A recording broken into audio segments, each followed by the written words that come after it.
하나님 말씀은 출애굽기 35장 20절로 29절이 되겠습니다.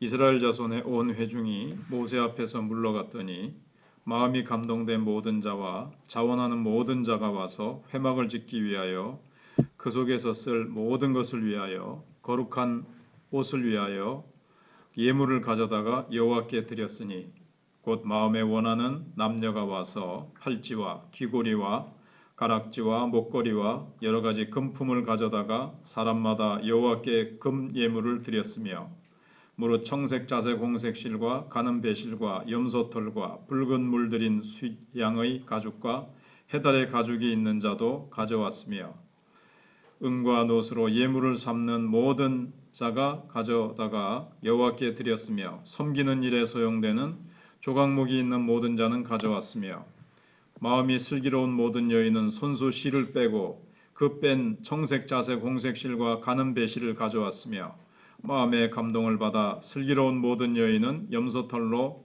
실을 뽑았으며 모든 족장은 호마노아 및 에봇과 흉패에 물릴 보석을 가져왔으며 등불과 관유와 분향할 향에 소용되는 기름과 향품을 가져왔으니 마음에 자원하는 남녀는 누구나 여호와께서 모세의 손을 빌어 명령하신 모든 것을 만들기 위하여 물품을 드렸으니 이것이 이스라엘 자손이 여호와께 자원하여 드린 예물이니라.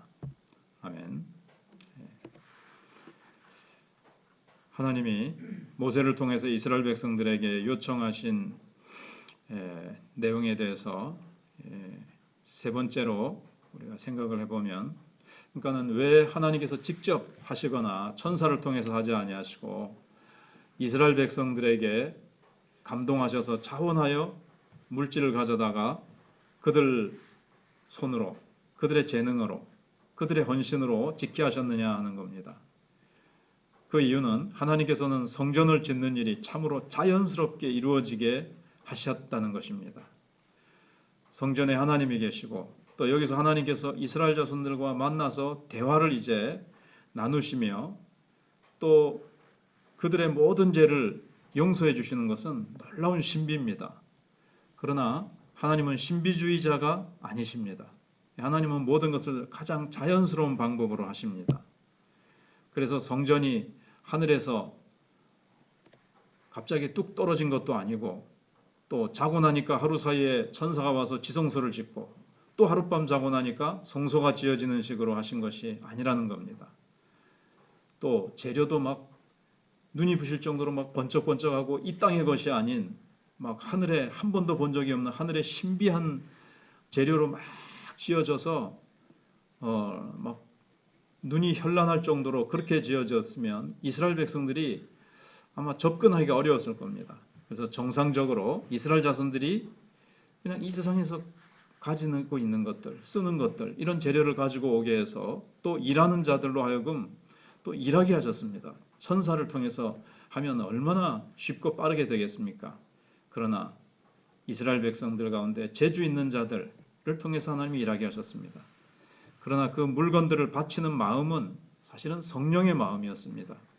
그리고 가져온 재료들을 가지고 작업하는 그 손은 또 성령의 손길이었습니다.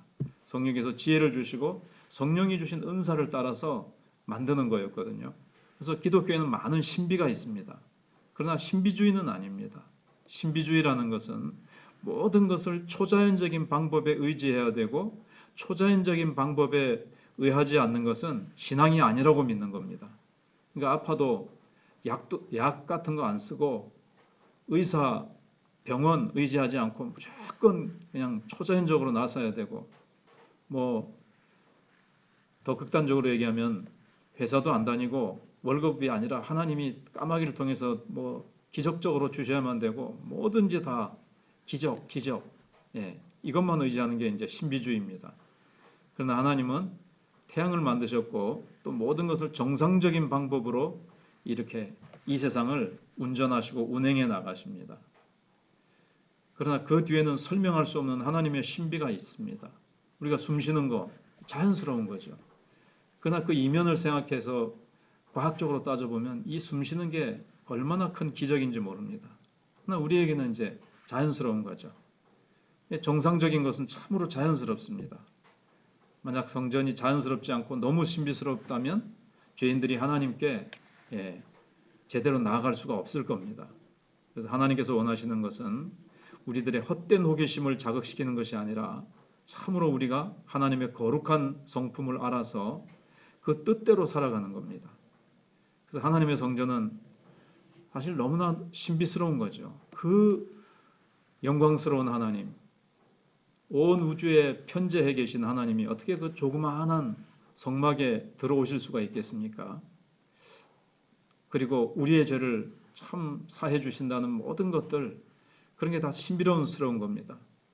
그러나 하나님께서는 그 성막이라는 것, 그 안에서 이루어지는 일은 신비스럽지만 그 겉은 그냥 녹기둥 세우고 그 다음에 회막은 또 나중에 뭐 염소털, 그 다음에 물돼지 뭐 털 이런 걸로 이렇게 짓고 그 안에 뭐 금촛대랑 뭐 이런 것들 다 나무 가져다가 그 다음에 그 깎아서 만들고 거기다 금을 입히고 다 이런 것들은 지극히 정상적인 어떤 겉으로는 옷을 입히셔서 어느 누구도 거기에 걸려서 넘어지는 일이 없도록 하셨습니다.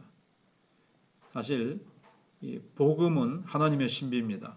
우리는 날마다 그 복음 안에 있는 신기한 능력을 우리는 경험을 합니다. 그러나 복음의 표현은 지극히 자연스러운 것이어야 되는 거죠.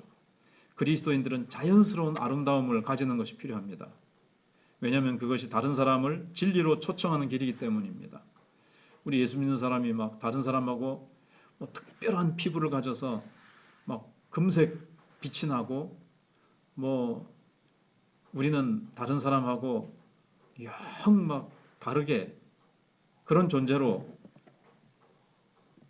살아가고 생활한다면 아마 안 믿는 사람들이 접근하기가 힘들 겁니다. 그러나 우리는 다른 사람과 똑같이 새끼 밥 먹고 똑같이 생활하면서 겉은 그러면서 그러나 우리의 속은 복음의 신비한 능력, 죄를 이기고 고난 가운데서도 기뻐할 수 있고 하는 이런 내적인 신비스러운 능력을 가지고 이렇게 복음을 전하게 하셨습니다. 그래서 하나님은 자연스러운 것을 참으로 좋아하십니다.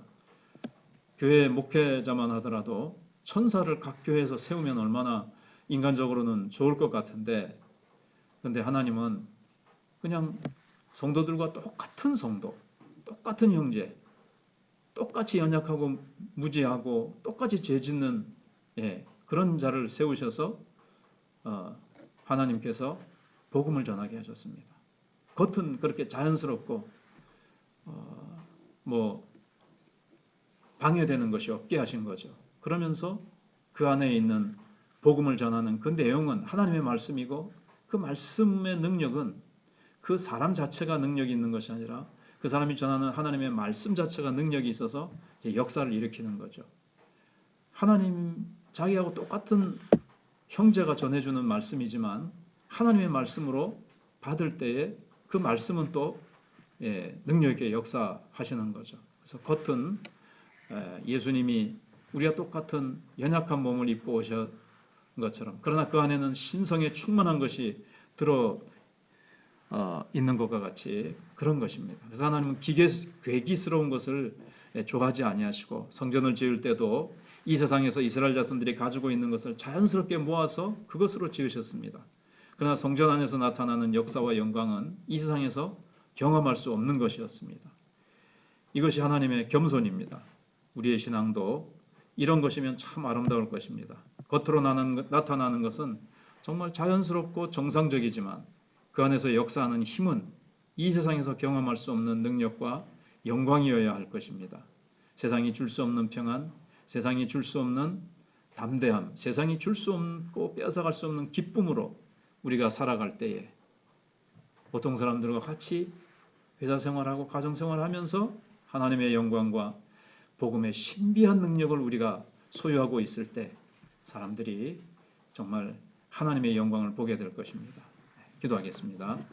하나님 감사합니다. 오늘도 귀한 하루 허락해 주시고 새벽에 주 앞에 올라와 기도하게 하심을 감사합니다. 예수님께서 새벽 미명에 기도하셨고 항상 하나님을 향하여 아빠 아버지 부르시면서 늘 한순간도 빠지지 않고 아버지와 교제하시고 기도하셨던 예수님 뿐만 아니라 시간을 정하셔서 집중적으로 기도하셨던 주님, 아버지의 능력이 아니고서는 한순간도 살아가실 수 없는 자처럼 그렇게 살아가셨습니다.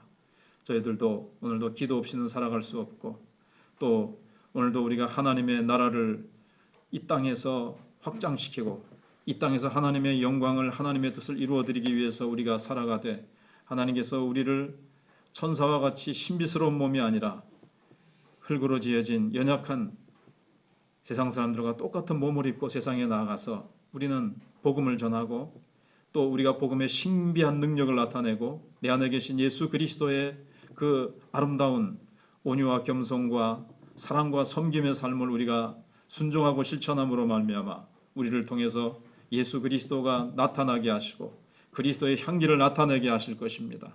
하나님 성령의 능력으로 순종하며 나아가 하나님께서 이런 아름다운 일들이 이루어지게 하시고 정말 우리의 가진 것들로 우리의 연약한 우리의 재능과 우리의 모든 삶을 하나님 앞에 아낌없이 드려 하나님의 나라를 먼저 구하고 하나님의 의를 이루어드리는 우리 성도들이 되게 해주시옵소서. 코로나 가운데서 성도들이 흩어져 있고 잘 모이지 못하지만 이런 가운데서도 하나님 있는 곳에서 골방으로 들어가 엎드려 기도하고 하나님과 깊은 교제를 나누며 영적으로 주님으로부터 멀어지지 않도록 하나님께서 함께해 주시기를 원합니다. 환우들을 기억하시고 특별히 박순영 집사님 붙드시고 항암 치료를 잘 감당해 나가게 도와주시며 우리 박영자 권사님 비롯해서 손상인 권사님과 여러 노부님들을 기억해 주시고 우리 성도들의 영육간의 건강을 하나님께서 함께하여 주시옵기를 원합니다. 다음 세대를 기억해 주시옵소서.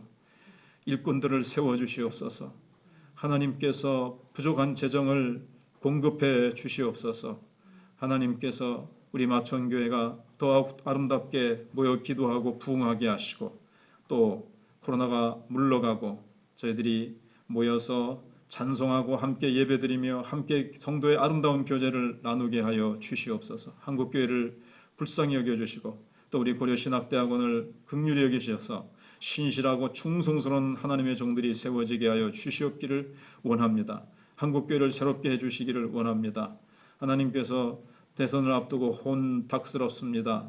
하나님께서 또한 북한과의 관계에 여러 가지 긴장의 국면이 있습니다. 그러할지라도 모든 것이 합력하여 선을 이루게 하시며 역사를 주관하시는 분은 하나님이심을 드러내시옵소서. 한국교회가 세계 선교를 아름답게 감당하는 한국교회 될 수 있도록 역사해 주실 줄 믿사오며 예수님 이름으로 기도하옵나이다. 아멘. 기도하시다가 돌아가시 바랍니다.